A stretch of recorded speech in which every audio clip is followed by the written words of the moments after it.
Pokemon Legends ZA has a lot of depth, and even after completing the game 1 month later, I am still learning a ton of fun things about it. Like the fact there's a secret 4 starter Pokemon you can choose from in the very beginning of the game, or Carver's hidden dialogue when you mess with him in his human ladder by jumping off a building, or even the secret game over screen when you try leaving Lumeepi City. In this video, I'm gonna go over everything that you missed in Legends ZA, and I guarantee you will not know the majority of these fun Pokemon facts. And this video is sponsored by Gentle Bands. During most of my 20s, I never really did anything big for the holidays, but this year I'm gonna go all out. I've got a little Christmas tree in my office with some cool ornaments inside of it, gifts for friends and family that I still haven't wrapped up yet, and I even got stockings hung up above my fireplace for my girlfriend, my dog, and my mom. But then I realized something. My own stocking here is completely empty, and many Dobbs here has been telling me for years to treat myself, so I decided to get a ring from Gentle Bands. Their rings are handcrafted in a family-owned workshop that uses sustainable materials, which I love supporting. This one here is called the Jurassic, and it literally has crushed dinosaur bone and meteorite inside of it. You're actually wearing a piece of history on your hand with this ring. And this one here is called the Speakeasy. It's made with titanium, one of the strongest and lightest metals on Earth, along with wood from a weathered whiskey barrel. You basically have a speakeasy on your hand. But these are not just gifts for yourself. You can get one for a loved one, or even a friend who likes to wear cool jewelry, or someone who wants to wear a literal dinosaur bone on their hand, or something that fell from outer space, like my friend Alien here. I honestly still can't get over the fact that I own a dinosaur now, or a meteor from outer space, even though I do own an alien here. So if you want to find something that represents who you are, use the link down below to grab a ring from Gentle Bands today. They feel very nice on my hands, and they have that weight that feels very high quality to me. I really like how they are. And shout out to Gentle Bands for sponsoring this video. Now let's get back into it. Let's start with the Ghost Girl. In Pokemon X and Y, the first time you visit the second floor of this building, a trainer will mysteriously appear and say, "No, you're not the one," before instantly disappearing. And 5 years later in Lumeepi City, she is still a mystery, apparently. Because in Legends ZA, some Hex Maniac trainers in the battle zones will say, "I've got to win to find out what that 'No, you're not the one' meant." Absol's lore. Absol is said to be a Pokemon that appears before a natural disaster occurs, which is actually fitting to the story of Legends ZA because the first rogue Mega Pokemon that you encounter is a Mega Absol, foreshadowing the disaster that awaits you at the very end of the story. Mega Starmie. Mega Starmie's new Dexterity actually sheds more light on what the Pokemon is based on. It says its movements have become more human-like. Whether it's simply trying to communicate or wants to supplant humanity is unclear. And this is probably based on a 1950s Japanese movie called Warning from Space, which features starfish-like aliens who try to communicate with humanity to prevent a literal planetary disaster. So I guess Starmie is on Earth now to try to save us from a planetary disaster. I guess another meteorite is headed towards Earth. Where's Mega Rayquaza?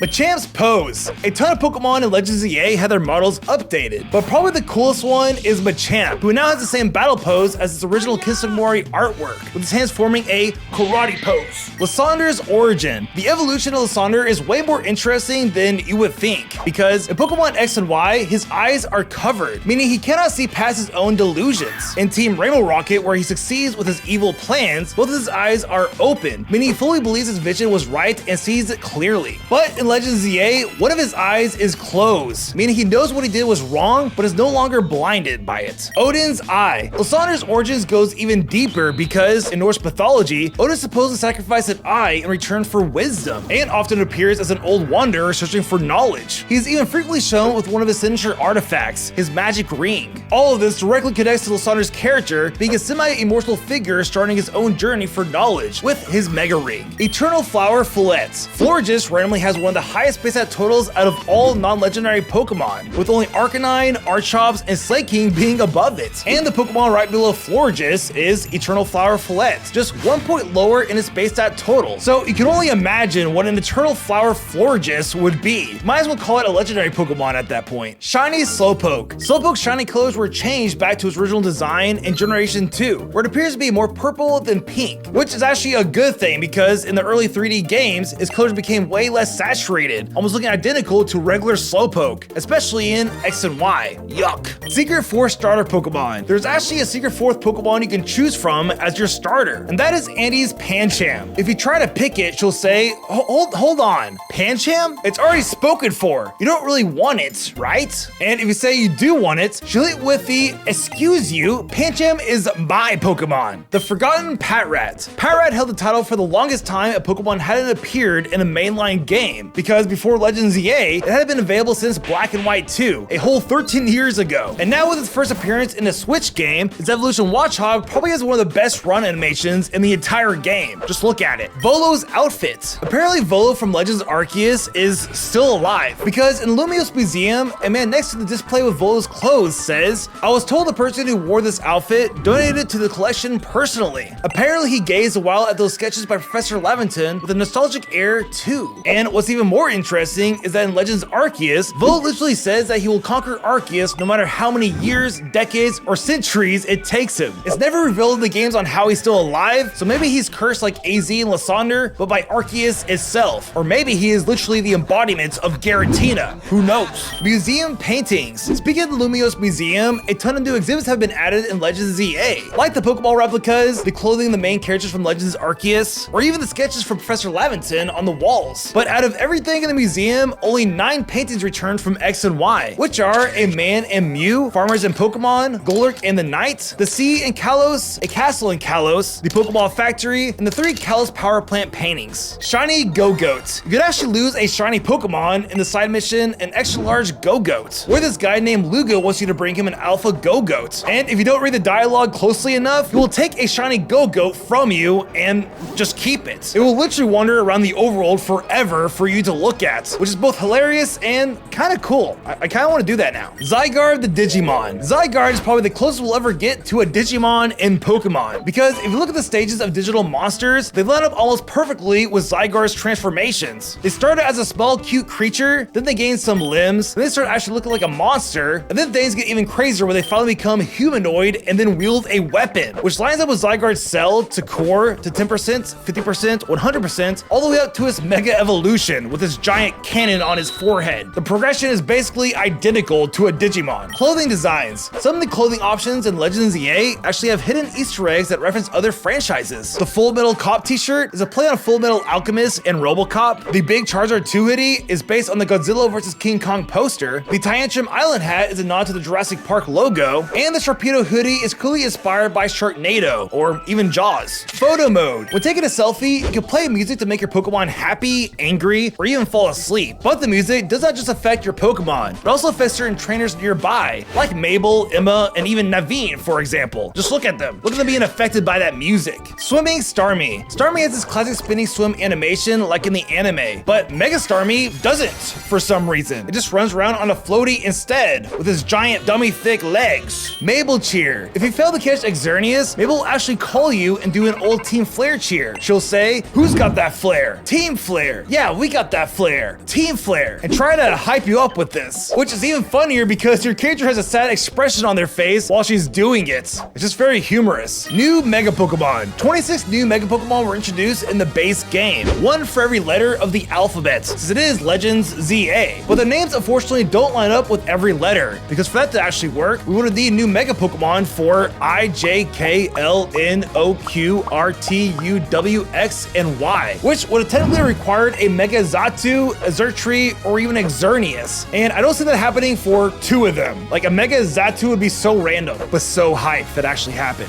Ingo returns. In Legends Arceus, Ingo appears as one of the wardens of the Pearl Clan after mysteriously being transported back in time in the Sui region and losing most of his memories. But in the Lumiose Museum, it is confirmed that he actually made it back to the present day, because this poster says, a space where Galaxy Expedition team members honed their skills for battling using Pokemon they had caught. There are records of a man named Ingo providing guidance in the ways of Pokemon battling, but it is said he simply vanished one day after stating, "It's time for me to return." So I guess unlike Volo, Ingo literally just time traveled back to the present somehow. Like, does he have a Celebi or something? Like how are these people doing this? Manhole covers. The manholes found in each district of Lumiose City have their own Pokemon and meanings. In the Rouge district, Pyro represents the virtue of passion. In the Magenta district, Aegislash represents grace. In the Yellow district, Go-Go represents joviality. And in the Blue district, Greninja represents modesty. These manholes might even be inspired by the Real Life Initiative in Japan, where Pokemon artwork is added to manhole covers across the country. These things actually exist. Cybele's absence. According to this random person in the Magenta district, Cybele has left the Elite Four to pursue his culinary skills at his restaurant. Since in X and Y, it is revealed that he's a famous chef at a luxurious restaurant. Shiny Mega Fillet.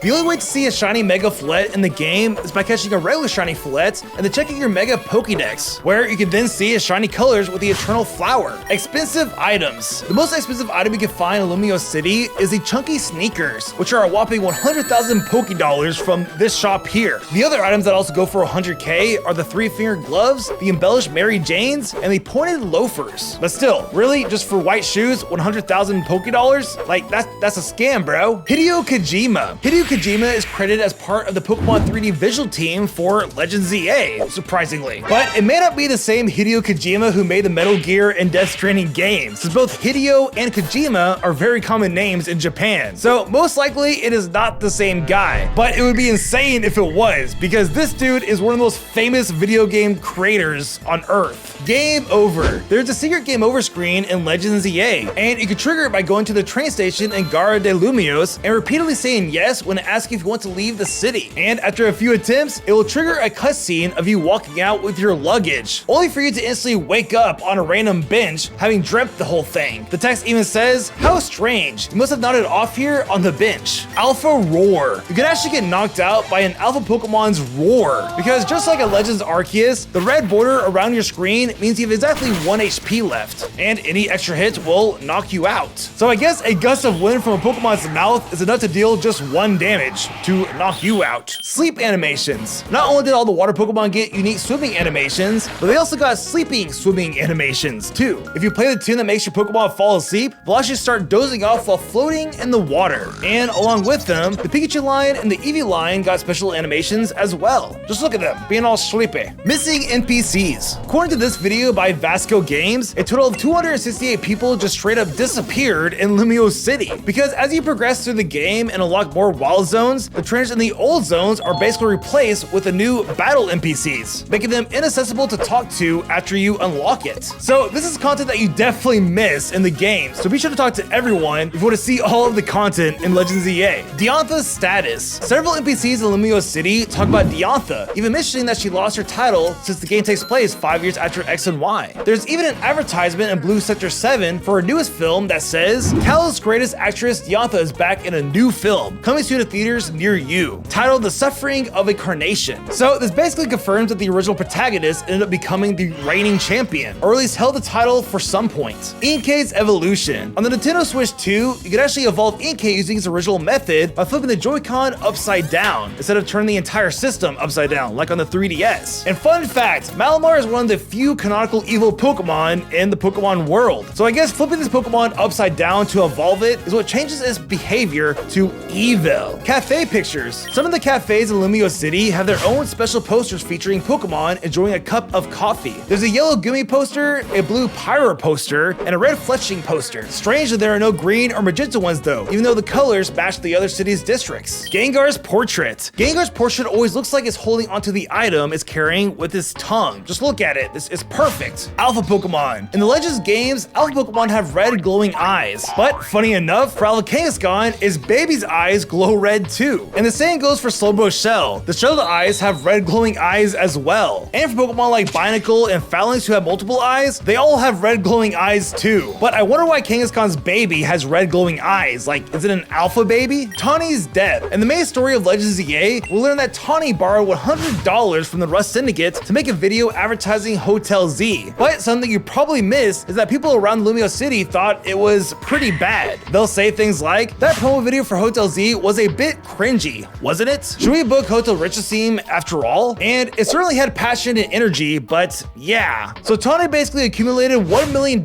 in debt due to interest to produce a very bad video that didn't even work. But at least this one random guy liked it. I mean, that's at least one person. Zac Royale. Every trainer in the Infinite ZA Royale has higher level teams, all except for the very first boss you battled in the game, Zac, who still only has level 10 Pokemon. No wonder his nickname is Lez-Z Eternal. He's literally forever stuck at this rank. Leon and Zac. Speaking of Zac, he has a really funny dialogue about Leon while he drives around Lumio City. He says, "Say, friend, do you know that Pokemon trainer Leon? He is quite the customer, let me tell you. Everyone knows how easily he gets lost, but I did not expect it to happen while he was in my cab." See, I think of myself as one of the better cabbies in Lumios, and I know the city inside and out. But somehow when Leon was on my fair, things kept happening that took us farther and farther away from where we wanted to go. I did finally manage to get Leon to his destination, but man, what a weird experience. So I guess Leon has a reality warping power that makes anyone who travels with him get lost too. That has to be the only explanation, right? Racine construction. At the end of the game where you have to traverse Lumios to reach the Hyper Rogue Ange Floette, the Racine construction workers quickly build this huge complex of scaffolding for you to cross. But if you turn around after making it all the way through, you can see the entire thing was built just to move you a few feet. All that effort and work for basically nothing. And this was my reaction when I was live streaming it on my Dobbs gaming channel. Wait, what?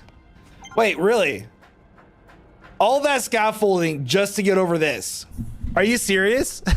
Racine speedrun. And on the topic of Racine construction, if you're wondering how they built this structure so fast, it's because they are literally speedrunners. One of the construction workers even says, any percent speedrun mode, let's go, right before building all of the scaffolding, which is actually speedrunning terminology. Like for example, I am ranked 161 in the world for the Pokemon Red any percent glitchless speedrun. So now we finally have canonical speedrunners in Pokemon. It's these guys. Caribou's ladder. Also at the end of the game, another fun Easter egg is when Caribou and his Rust Syndicate team make a human ladder for you to climb up a building. And there's actually a secret Easter egg. If you jump down, it triggers some funny dialogue. And if you keep doing it over and over again, this is basically what happens. Just watch. Stop making me do all this physical.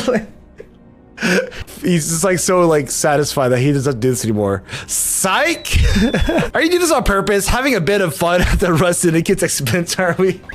Okay, this is my favorite part of the game right here. This is it. Guys, you already know I'm gonna do this again. Don't you? Oh, he just like, oh, you just can't do it now. Oh my god, that is so freaking funny. Oh my god, this is the best Easter egg in Pokemon ever. Museum Spoopa. In side mission 21, you can get a special Spoopa that will always evolve into the marine pattern Vivillon, which coincidentally is a pattern that is exclusive to Spain, the same region Paldea is based on. Every other Spoopa in the game evolves into the metal pattern Vivillon, which is exclusive to France. Callum's artwork. In the Lumios Museum, there's a painting called Base of the Mega Lucario statue, which features Callum in his original chibi appearance from X and Y for some reason, which is weird because the proportions of humans have become more realistic in the Switch games. So why is he still depicted like that in this painting? All the other paintings in Lumios Museum seem to be updated to the present day graphics. Maybe he's canonically a chibi person. Lysander's ancestor. Also in the Lumios Museum, the portrait of Parfum Palace painting is actually Lysander's ancestor. The description says that the piece was long believed to be a portrait of a king from 3,000 years ago, but recent research suggests it actually depicts a descendant of the king's younger brother, whose royal line kept a degree of power through the ages. And if you didn't know, Lysander is the descendant of Azzy's brother, meaning they're directly related. Azzy is Lysander's like great